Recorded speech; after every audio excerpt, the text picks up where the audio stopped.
Hello there guys, my name's Damon and I'm here to give you a short review on the Kia EV6. I do work with the Kia brand for both new and used, so I have a reasonable amount of knowledge on the vehicle. Just to give you a little bit on this is a GT Line S 2-wheel drive, which actually is a rear wheel drive.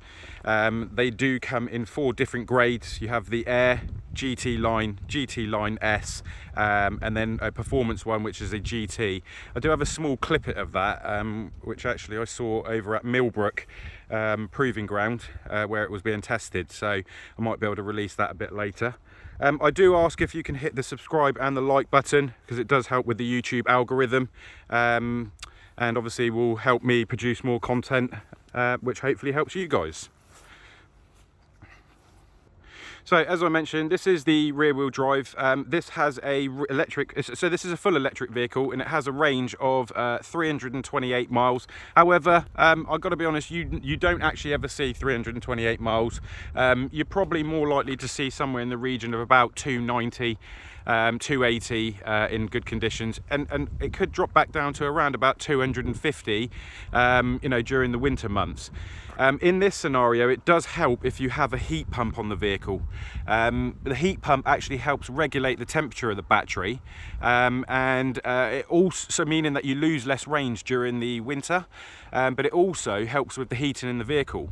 Now this particular model doesn't have a heat pump. As I say, you can notice the difference. They do come in an all-wheel drive as well. The rear-wheel drive is 226 brake horsepower. The all-wheel drive is 321. It's a lot. I will say that I have driven both vehicles. So what I'm going to do, I'm just going to give you a short view of the interior in a second as well. But just going back to the all-wheel drive, the range slightly drops on that, and you get 304 miles of range on the all-wheel drive. So it's not a massive drop, but obviously in real world you're probably looking more like 260 and probably more like 230 in the winter. Right, what I'm going to do now, guys, is move on to the interior for you. Before I move on to the interior, actually, I just wanted to show you under the bonnet.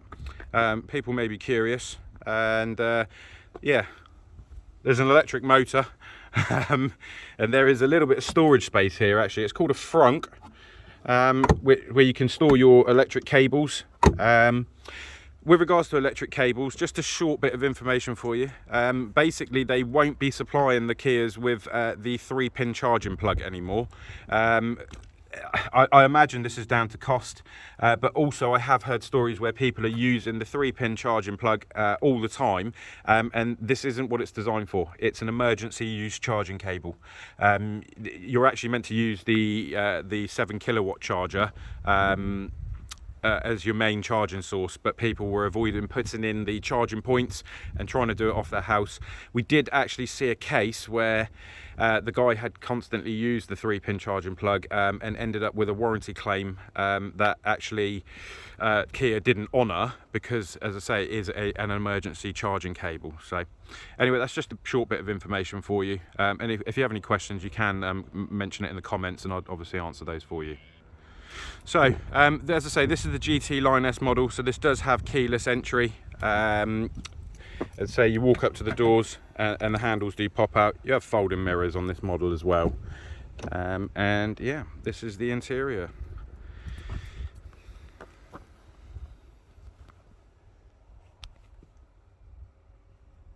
So that's the vegan leather, which I know might myth quite a few people, but as I say, it's not real leather. They have the Meridian sound system in this model. You've got things like heated folding mirrors. Handbrake is actually down here. You've got multi-function steering wheel. This car has automatic lights, automatic wipers, automatic full beam. As I say, it's packed full of goodies. What I'll do, I'll move on to the rear before I sort of start the vehicle and show you some of the features on the screen. And a shot from the rear. So they have a sort of swave material on the centre, which is very lovely. Yeah, you've got centre armrest on here, heated outer rear seats. Kia also giving you charging points in the back of the seats now, which is great for the little ones.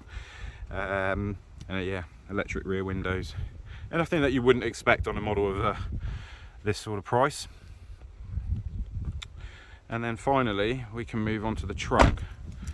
So this one does have the automatic tailgate, and just to let you know, this vehicle does also have the remote parking, so you can move the vehicle backwards and forwards and so on, which I can briefly demonstrate for you. So this is the typical charger that you're actually meant to use. You're not meant to, as I say, use the 3-pin charging plug. I'm just going to move that out of your way for a second. And so this is your space. This does have a load cover in the back. There isn't really much room underneath, as I say, because you've got a battery. You can just about get a tyre inflation kit in there. There is storage for your load cover, which fits across here. But as I say, I've just taken it out for the purposes of the video. So it's reasonable boot size. Yeah. Obviously this will have rear parking cameras and well, actually this has 360 camera and also rear parking sensors as well. And just to show you the charging port, so that's your Type 2, and then you've got your Rapid underneath. And what I'll do, I'll just move to the interior to give you a quick shot from there. I hope this is sort of informative, guys, and as I say, anything I'm missing, please do comment below. So from the interior then, your start button is down here.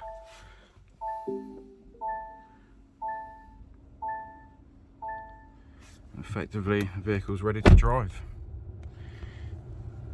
So all your heating systems and so on are controlled down here, as well as your infotainment system. So it sort of switches between the panel and the LCD screen.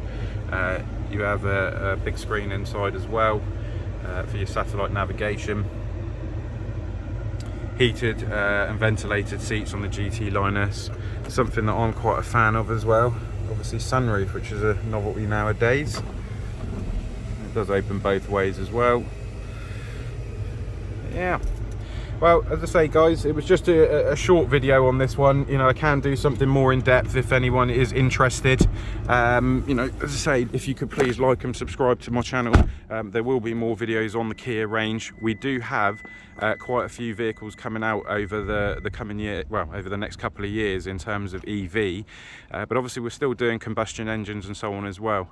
I do run a few other little things on the side. I have another little BMW project that I'm running, and I'm also running an RS5 project where the timing chain has snapped on my car. So if you're interested, that will be to come soon.